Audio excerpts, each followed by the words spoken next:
Corre el año 1866. Se inicia una nueva era para las jóvenes naciones independientes de Hispanoamérica. La alianza conformada por Perú, Chile, Bolivia y Ecuador acaba de rechazar a la escuadra española en el combate del 2 de mayo, desvaneciendo cualquier intento de reconquista por parte de España, cuya flota se retiró definitivamente de las costas del Pacífico sudamericano. Sin embargo, la América Latina de 1866 distaba de ser un ejemplo de buena convivencia. Con el enemigo común derrotado, no tardaron en reaparecer las luchas políticas internas, así como los antiguos conflictos limítrofes entre los países hasta hace poco aliados. Y es que, desde el nacimiento de los estados americanos que surgieron de los antiguos virreinatos españoles, la definición de las fronteras fue siempre un asunto materia de discusión, debido, entre otros factores, a los constantes cambios de jurisdicción que los territorios limítrofes experimentaron mientras formaron parte de la monarquía hispánica.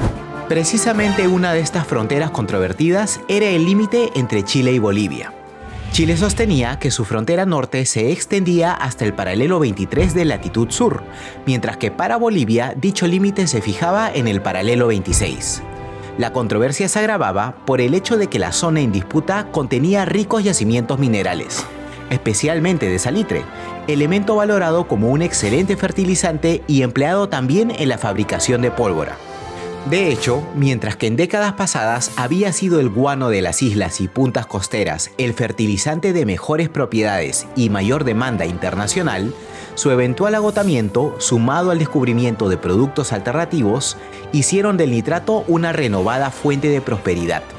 Por ello, quien controlaba los yacimientos de salitre aseguraba un recurso natural estratégico para el desarrollo de su país. Luego de muchas negociaciones, el 10 de agosto de 1866 ambos países arribaron a un acuerdo y firmaron el primer tratado de límites, fijando la frontera en el paralelo 24, al mismo tiempo que establecieron una zona de explotación económica compartida entre los paralelos 23 y 25,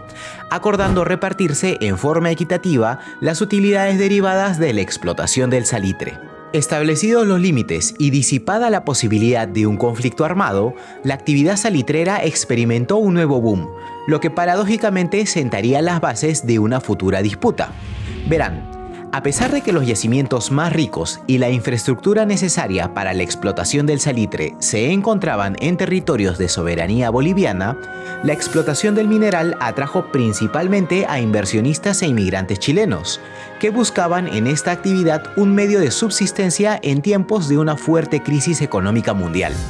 Fue así como la Compañía de Salitres y Ferrocarril de Antofagasta, de capitales mayoritariamente chilenos, logró obtener títulos para la libre y casi exclusiva explotación del salitre en la zona, incluida la concesión para la construcción y operación del ferrocarril entre Antofagasta y Salinas. Esta situación era observada con recelo por la débil autoridad boliviana presente en Antofagasta. De hecho, no pasó mucho tiempo para que el gobierno boliviano intentara regular a las empresas de capital chileno a cargo de la explotación del salitre, especialmente en el ámbito tributario. En un intento final por resolver estos nuevos problemas, ambos países acordaron negociar un segundo tratado para alcanzar una solución definitiva a esta controversia. Sin embargo, en el interín de la firma de este segundo tratado, un hecho determinante tuvo lugar. Ante el escalamiento de las tensiones y el avance de la industria salitrera chilena, que comenzaba a competir con las empresas salitreras presentes en el departamento peruano de Tarapacá, Perú y Bolivia negociaron un acuerdo de apoyo militar mutuo. Fue así como el 6 de febrero de 1873, bajo el gobierno de los presidentes Manuel Pardo y Tomás Frías, ambos países firmaron un tratado secreto de alianza defensiva, con el cual Bolivia aseguraba un aliado ante la eventualidad de un posible conflicto armado, mientras que el Perú disipaba la posibilidad de que Bolivia fuera influenciada por Chile para forjar una alianza por separado, permitiéndole ejercer, además, mayor control sobre la política comercial impuesta a la extracción del salitre. Felizmente, en aquella oportunidad la vía diplomática logró imponerse, y el 6 de agosto de 1874 se firmó el segundo tratado limítrofe chileno-boliviano, con el cual ambos países acordaron, entre otras cosas, ratificar el paralelo 24 como la línea de frontera, a cambio de que Bolivia renunciara a exigir nuevos impuestos a las personas, industrias y capitales chilenos por un periodo de 25 años. Con la firma de este segundo tratado, el problema debió quedar definitivamente resuelto, pero los acuerdos alcanzados probarían no resistir el paso del tiempo. En 1876 entró en escena el general Hilarión Daza, quien por fuerza de las armas llegó a la presidencia de Bolivia. Y a pesar de la popularidad inicial de la que gozó, muy pronto el gobierno de Daza tuvo que enfrentarse a una realidad política y económica muy inestable, situación que se vio agravada por la ocurrencia de un terremoto y de una fuerte sequía, que dejaron buena parte del país afectado. En un intento por recaudar los recursos económicos necesarios para enfrentar la crisis, el 14 de febrero de 1878, el gobierno boliviano promulgó una ley que gravaba el quintal de salitre exportado con un impuesto de 10 centavos, con lo cual Bolivia desconocía abiertamente lo acordado con Chile en el tratado firmado apenas 4 años antes. La compañía de salitres se negó a pagar el impuesto, obteniendo además el apoyo de la élite empresarial chilena y del gobierno presidido por Aníbal Pinto, muchas de cuyas principales figuras políticas se encontraban para este momento estrechamente vinculadas al negocio salitrero.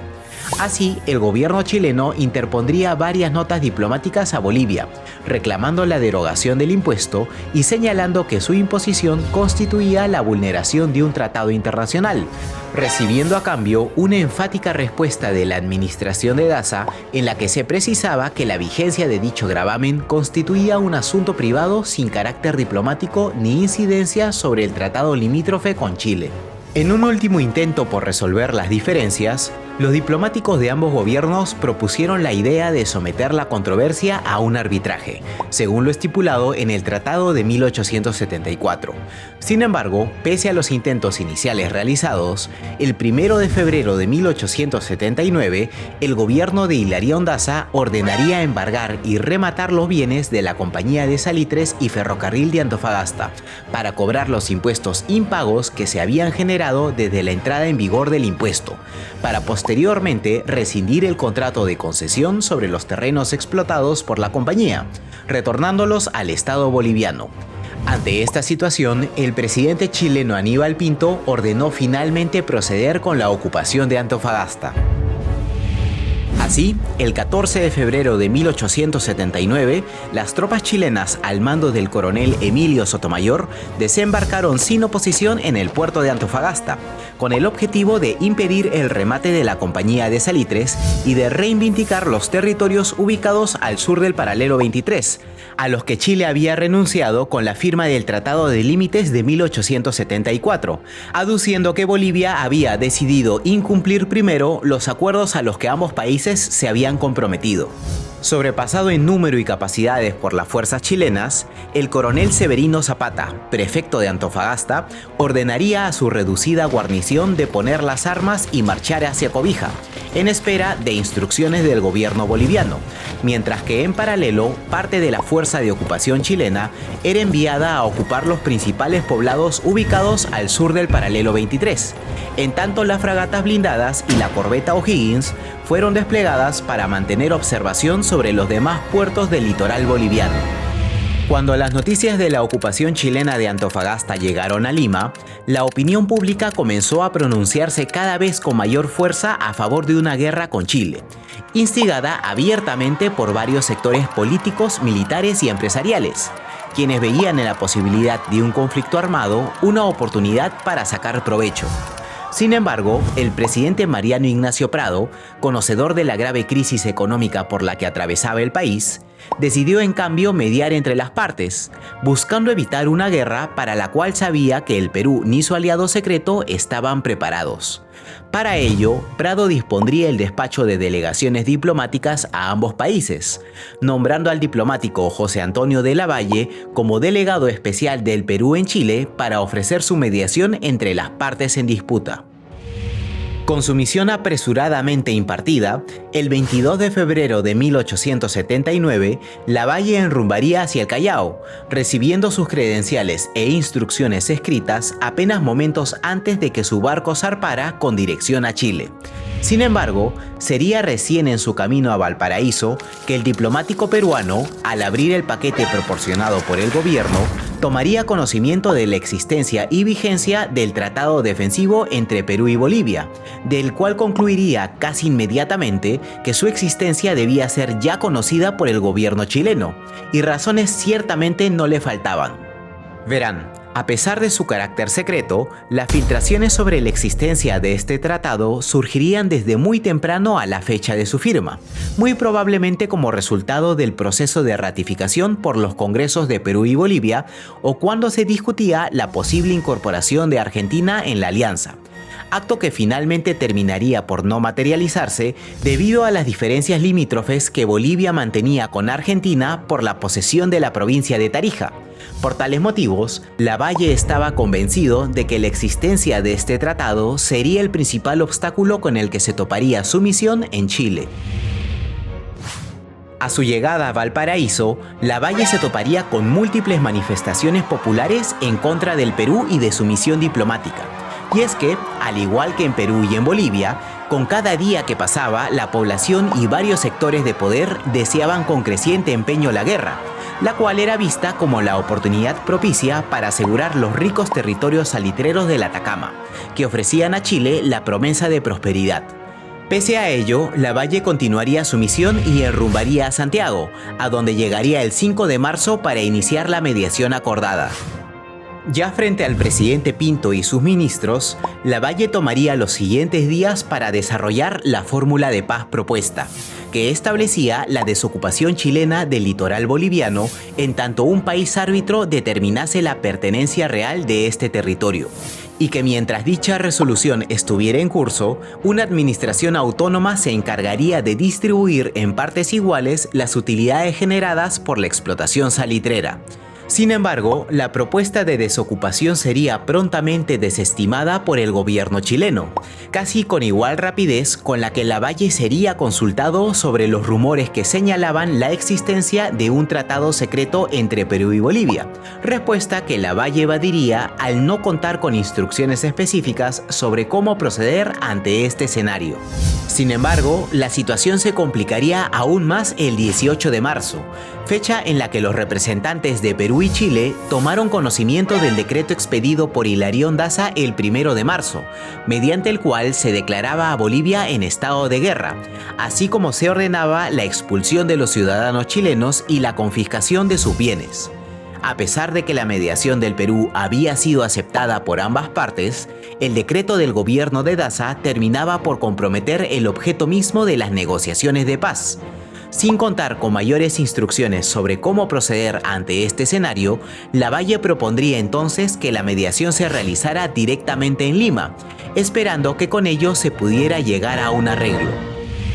Pero la decisión de la administración de Daza no solo tuvo repercusiones en las negociaciones en Santiago, sino también en el Teatro de Operaciones de Antofagasta. Habiéndose declarado Bolivia en estado de guerra, para el alto mando chileno quedó clara la necesidad de cortar cualquier intento de concentración del ejército boliviano en el departamento del Litoral, por lo que ya no existían razones para que la fuerza expedicionaria se detuviera en el paralelo 23. Así, el 21 de marzo, el contraalmirante Williams procedería con la ocupación de los puertos de Cobija y Tocopilla, con lo cual Bolivia quedó efectivamente aislada del tráfico marítimo. Ante esta situación, una reducida fuerza de gendarmes y refugiados bolivianos se congregó en Calama bajo la dirección del abogado Ladislao Cabrera, quien ordenaría volar los puentes sobre el río Loa para estorbar el posible avance del enemigo, en tanto se esperaba los refuerzos venidos desde Potosí.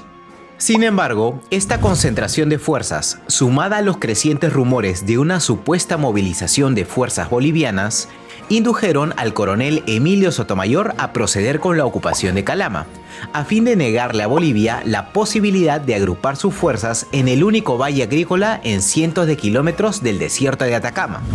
Así, el 21 de marzo, una columna chilena liderada por el teniente coronel Eleuterio Ramírez saldría de Caracoles con dirección a Calama, a donde ingresaría la mañana del día 23 para iniciar el asalto.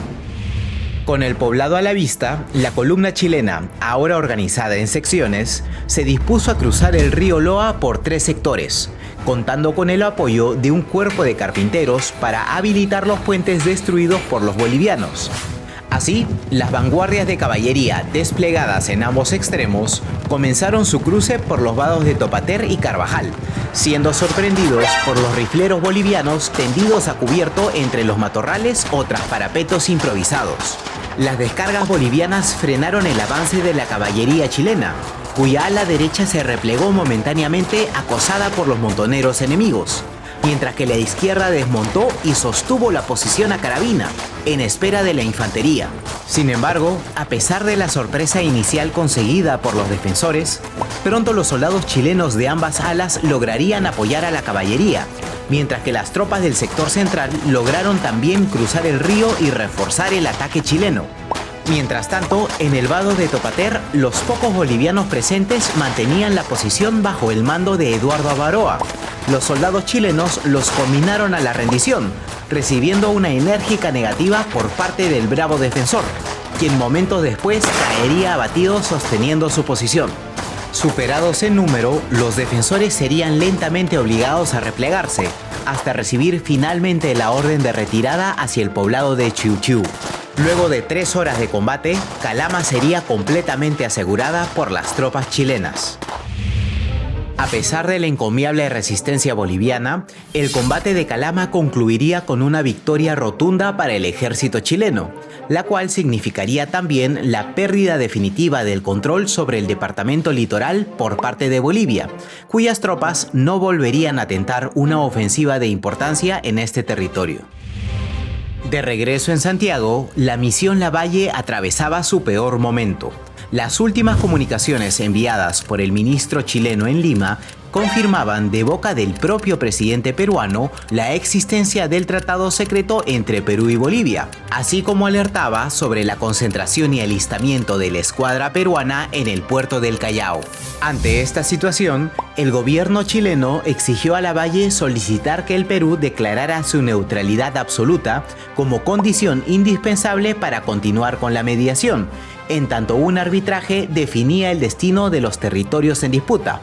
Pero Lavalle, impedido por lo contradictorias y desfasadas de sus instrucciones, advirtió que, debido a su posición actual, el Perú no podría declararse neutral ante la eventualidad de una guerra, con lo cual la misión de paz encomendada a José Antonio de Lavalle concluiría con una amarga resolución. Habiéndose desvanecido ya cualquier posibilidad de una resolución pacífica, Lavalle comunicaría al gobierno peruano el resultado de su comisión y el rompimiento de las relaciones oficiales con Chile, mientras que el 5 de abril de 1879, Chile terminaría por declararle oficialmente la guerra a Bolivia y Perú. La Guerra del Pacífico había comenzado. Ahora bien, en estos primeros momentos del conflicto, resultaba evidente para ambos bandos de que la contienda se iba a desarrollar en el mar, pues el dominio marítimo era fundamental para garantizar el éxito de las operaciones terrestres de los contrincantes, incluyendo la protección de las comunicaciones, el desplazamiento y desembarco de tropas y el aprovisionamiento a lo largo de las extensas costas del Pacífico Sur. Al momento de estallar el conflicto, la Armada chilena era una de las mejores preparadas de América Latina, mientras que la de Bolivia era virtualmente inexistente. Pero para poder entender mejor la disparidad de fuerzas, pasemos primero a repasar el poderío naval de las naciones enfrentadas. El corazón de las escuadras navales de finales de 1800 estaba conformado por los buques blindados. Debido al escalamiento de las tensiones limítrofes con sus vecinos, Chile había adquirido recientemente las fragatas blindadas gemelas Cochrane y Blanco Encalada. En contraste, el Perú contaba con la fragata blindada Independencia y con el monitor Huáscar, pero ambos buques eran 11 años más antiguos que las naves chilenas, además de agrupar menos cañones y de menor calibre. En segundo lugar, se encontraban los barcos de madera de gran tonelaje, las corbetas. En esta categoría, Chile también exhibía una clara superioridad. Frente a las 4 corbetas de la Armada chilena, Perú solo contaba con la Unión, cuya única ventaja material era la de ser el buque más rápido del conflicto. Por cuestiones de rigurosidad, también incluiremos una categoría para los monitores de río Manco Cápac y Atahualpa, buques blindados adquiridos a los Estados Unidos, pero diseñados para operaciones fluviales, por cuanto eran incapaces de navegar con seguridad por las aguas del Pacífico. Su pésima velocidad, sumado a su pobre mantenimiento, determinaron que durante toda la guerra sirvieran únicamente de baterías flotantes. En tercer lugar se encontraban los barcos de madera de menor tonelaje, las cañoneras. De estas, Chile contaba con 2, mientras que el Perú solo tenía la Pilcomayo, que dicho sea de paso, era el buque más moderno de su escuadra. Al realizar una comparación más cercana de las capacidades de ambas escuadras, podremos observar que la superioridad numérica de la escuadra chilena se traducía también en una ventaja en tonelaje, número de cañones y peso total de andanada respecto de su homóloga peruana. Finalmente, pero no menos importantes, estaban los transportes. Si los buques blindados eran el corazón de la armada, los transportes eran sus arterias, pues permitían a ambos bandos mantener abastecidos a sus tropas y navíos. Chile contaba con un total de 7, mientras que Perú contaba con 4. Las grandes diferencias en las características de las fuerzas navales enfrentadas marcaron la estrategia que cada país debía seguir para potenciar sus fortalezas y explotar las debilidades del enemigo. Por un lado, la escuadra chilena, al mando del contraalmirante Juan Williams Rebolledo, buscaría imponer su superioridad numérica y capacidades para buscar eliminar a la escuadra peruana en un único y decisivo combate. Mientras tanto, la escuadra peruana, de menor tamaño y capacidades, evitaría combatir a toda costa a los buques chilenos, salvo en circunstancias favorables, prefiriendo concentrar sus esfuerzos en golpear las líneas de abastecimiento chilenas a través de tácticas de ataque y retirada. Para tal fin, se procedió a organizar a la escuadra en 2 divisiones, al mando de los capitanes Miguel Grau y Aurelio García y García. La campaña marítima de la Guerra del Pacífico iniciaría de manera efectiva el 5 de abril, el mismo día de la declaración de guerra de Chile a Perú y Bolivia. Aquel día, gran parte de la escuadra chilena inició el bloqueo del puerto peruano de Iquique, para posteriormente bombardear los puertos de Guanillos, Pabellón de Pica, Pisagua y Mollendo. Con estas maniobras, el contraalmirante Juan Williams Rebolledo buscaba asfixiar a la economía del Perú, a fin de forzar a su escuadra a zarpar y enfrentarse en mar abierto, lejos de la protección de las fortificaciones del puerto del Callao. Sin embargo, a un mes de iniciado el bloqueo de Iquique, era evidente que la estrategia no estaba dando el resultado esperado. Salvo por una escaramuza inconclusa ocurrida en Punta Chipana, la escuadra peruana no salía de su base para presentar combate. Impaciente por neutralizar al enemigo, Juan Williams Rebolledo decidió entonces cambiar de estrategia y dirigirse en total secreto al Callao, con la intención de atacar por sorpresa a la escuadra peruana y destruirla antes de que ésta pudiera reaccionar. Pero antes de zarpar, dejó encargado del bloqueo de Iquique al capitán Arturo Prat, quien asumió el mando de la corbeta Esmeralda, permaneciendo junto a él la goleta Covadonga y el transporte La Mar. Mientras tanto, en Lima se reunía el Consejo de Guerra presidido por Mariano Ignacio Prado, quien asumió el cargo de director supremo de la guerra. En reunión, los comandantes peruanos expusieron su posición de retrasar el zarpe de sus buques, que requerían tanto de trabajos de mantenimiento profundos como del entrenamiento de sus tripulaciones.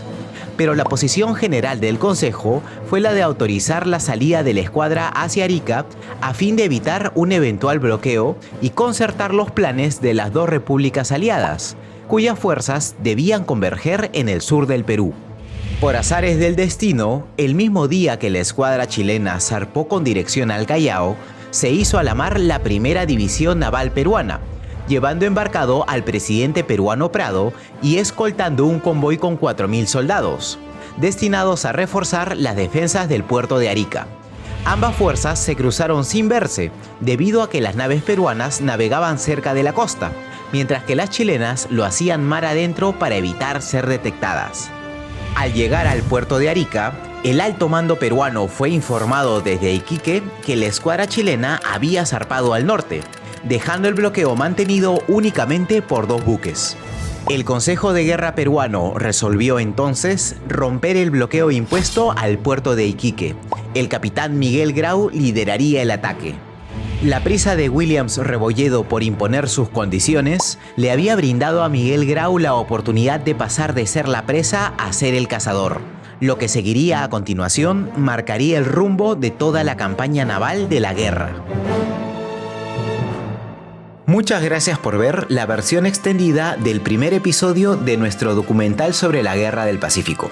Esperamos haber abordado de manera suficiente muchos de los detalles que nos pidieron ampliar para mejorar el entendimiento del origen de este importante conflicto.